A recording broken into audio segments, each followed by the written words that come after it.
ઉમરેઠ ડાકોર મુખ્ય માર્ગ ઉપર કાચલિયા સ્મશાન સામે સર્જાયો અકસ્માત. ડમ્પરે કારને અડફેટે લેતા અકસ્માત સર્જાયો.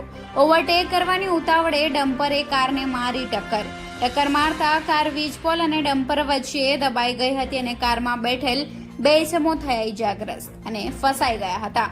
જોકે સ્થાનિકોએ વીજપોલને તોડીને ઇજાગ્રસ્તોને કારની બહાર કાઢ્યા હતા. કારમાં બેઠેલ કાર ચાલક સહિત બેને ગંભીર ઇજાઓ થતા ઇજાગ્રસ્તોને 108 એમ્બ્યુલન્સ દ્વારા સારવાર અર્થે ખસેડાયા હતા અને ઉમરેઠ પોલીસને ઘટનાની જાણ થતાં સ્થળે પહોંચી કાર્યવાહી હાથ ધરી હતી. Reporter Kalubade, Gujarat crime news, Umreth.